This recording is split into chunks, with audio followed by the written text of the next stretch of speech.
Andromeda Galaxy क्या है? क्या होता है ये हालो? क्या खास बात है एंड्रोमेडा गैलेक्सी के इस हालो की? कितने अहम है ये हालो? दोस्तों, अगर आप भी इन सभी सवालों के जवाब को जानना चाहते हैं तो बने रहिए मेरे साथ इस वीडियो के अंत तक। मैं श्रेया एक बार फिर से आप सभी का स्वागत करती हूँ हमारे YouTube चैनल वायरल करंट में। तो दोस्तों, सबसे पहले मैं बात करना चाहूंगी एंड्रोमेडा गैलेक्सी के बारे में। एंड्रोमेडा गैलेक्सी, जिसे M31 भी कहते हैं, हमारी गैलेक्सी के सबसे पास स्थित एक स्पाइरल गैलेक्सी है जिसमें 10 खरब तारे होंगे और इसका आकार हमारी मिल्की वे गैलेक्सी जितना ही माना जा रहा है। यह गैलेक्सी हमसे केवल 25 लाख प्रकाश वर्ष दूर है।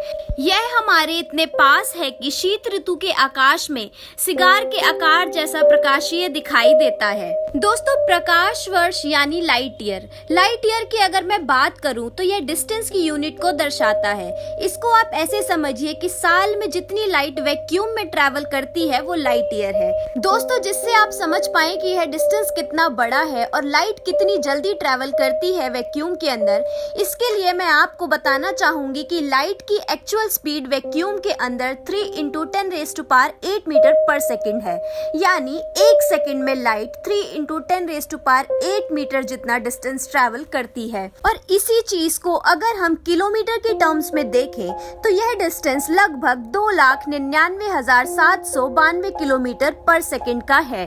तो अगर कोई भी चीज हमसे 1 लाइट ईयर भी दूर है तो आप अंदाजा लगा पा रहे होंगे कि यह डिस्टेंस कितना होगा। नासा के हबल टेलीस्कोप के जरिए वैज्ञानिकों ने एंड्रोमेडा गैलेक्सी के आसपास एक विशाल हालो की विस्तृत जानकारी हासिल की है। अंतरिक्ष के बेहतर अवलोकन के लिए हमारे वैज्ञानिकों को पिछले कुछ दशकों में उन्नत उपकरण मिले हैं। इसमें नासा का हबल स्पेस टेलीस्कोप भी शामिल है, जो पिछले 30 सालों से अंतरिक्ष से ही सोलर सिस्टम की अहम और नई जानकारियां दे रहा है। यहाँ मैं आपको थोड़ा बताना चाहूंगी। हबल टेलीस्कोप को 1990 में लो अर्थ ऑर्बिट में लॉन्च किया गया था और आज भी यह धरती के इर्द गिर्द घूम रहा है और हमें डिफरेंट गैलेक्सीज, स्टार्स, प्लैनेट्स की इमेजेस प्रोवाइड कराता है। Hubble space telescope primarily NASA ने ही बनाया था, मगर यूरोपियन स्पेस एजेंसी ने भी इसको बनाने में नासा की काफी मदद की थी। दोस्तों, आज के समय में एक और टेलीस्कोप बहुत ज्यादा चर्चा में है, जो कि है जेम्स वेब स्पेस टेलीस्कोप। इसको JWST और वेब भी कहा जाता है। जेम्स वेब स्पेस टेलीस्कोप को नासा 2021 में लॉन्च करने वाला है। माना जा रहा है कि यह वेब टेलीस्कोप हबल को रिप्लेस करेगा और आशा है कि हबल 2-3 सालों तक बैकअप के तौर पे रखा जाएगा। लेटेस्ट स्टडी में वैज्ञानिकों ने हबल के जरिए हमारी गैलेक्सी के आसपास एक विशाल हालो खोजा है। दोस्तों, अब आपके मन में सवाल तो उठ रहा होगा कि आखिर ये हालो क्या है। तो मैं आपको बताना चाहूंगी कि हालो एक ह्यूज कवर ऑफ गैस है, जिसे वैज्ञानिकों ने ल्यूमिनस गैस भी कहा है। एंड्रोमेडा गैलेक्सी का यह छोटा सा दिखाई न देने वाला हालो प्लाज्मा का बना है और यह अपनी गैलेक्सी से करीब 13 लाख लाइट ईयर की दूरी तक फैला है और कई दिशाओं में तो यह दूरी 20 लाख लाइट ईयर की भी है। अब यहाँ पर इंटरेस्टिंग बात यह है कि यह जो हालो है यह आज के टाइम में मिल्की वे में भी आ चुका है। एंड्रोमेडा और मिल्की वे का कोलिजन होना तो तय है और इसका प्रोसेस ऑलरेडी स्टार्ट हो चुका है। दोस्तों, मिल्की वे गैलेक्सी की अगर बात करें तो इसमें लगभग 400 से 500 बिलियन तारे हैं।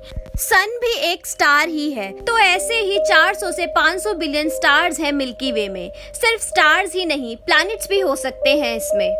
अगर इसको सीधा सीधा देखें तो आप इसको ऐसे समझिए, मिल्की वे में सोलर सिस्टम को ढूंढ पाना अपने आप में ही बहुत बड़ा टास्क है। ऐसे ही अगर मैं एंड्रोमेडा गैलेक्सी की बात करूं तो इसमें भी बिलियंस ऑफ स्टार्स और प्लैनेट्स हैं। एंड्रोमेडा गैलेक्सी हमारी मिल्की वे से काफी बड़ी गैलेक्सी है और मिल्की वे के काफी पास भी आ चुकी है। जैसा कि मैंने आपको बताया था कि साइंटिस्ट के अकॉर्डिंग आने वाले कुछ बिलियन सालों में इन दोनों गैलेक्सीज का कोलिजन होना तो तय है। इस कोलिजन से यह दोनों गैलेक्सीज मिलकर एक गैलेक्सी बनाएंगी, जिसके नाम की अगर बात करें तो अभी कुछ स्पष्ट नहीं है, मगर वैज्ञानिकों के हिसाब से इसका नाम मिल्कड्रोमीडा जैसा कुछ बताया जा रहा है। यह जो कोलिजन का इवेंट है, इसको साकार होने में लगभग 4 बिलियन साल का समय लग सकता है। तो दोस्तों, अब आप सोच रहे होंगे कि क्या हम इंसान यह सब देख पाएंगे? तो जवाब है मोस्ट प्रोबेबली नहीं। उसका कारण है, आने वाले 2-3 बिलियन सालों में सन एक रेड जाइंट बन चुका होगा।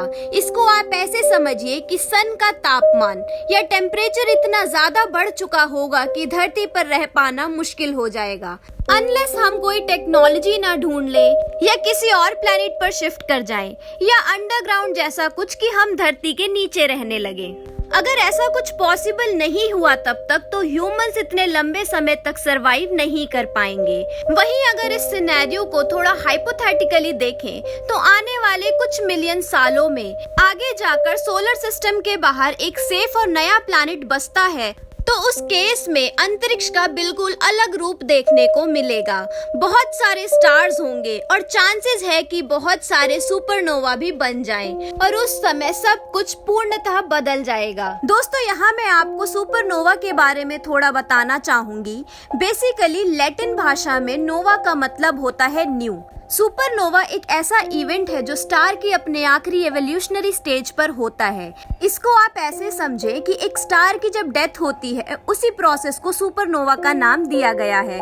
इस प्रोसेस में एक बहुत ही मैसिव सा स्टार अपने कोर के कोलैप्स होने की वजह से अपनी सारी ग्रेविटेशनल पोटेंशियल एनर्जी को बाहर की तरफ ढकेलता है, जिससे एक बहुत ही बड़ा एक्सप्लोजन होता है और इसी एक्सप्लोजन को सुपरनोवा कहते हैं।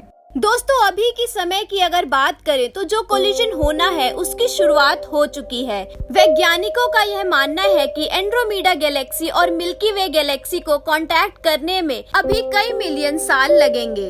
हालो एंड्रोमेडा के इर्द गिर्द है। इससे यह भी पता चलता है कि हर एक गैलेक्सी का अपना एक हालो होता है। मिल्की वे का भी होगा। अब क्योंकि उसमें हम रहते हैं इसलिए हम उसे आइडेंटिफाई नहीं कर पा रहे हैं। वैज्ञानिकों के मुताबिक इससे यह पता चलता है कि किस तरह से गैलेक्सी का फॉर्मेशन या संरचना होती है।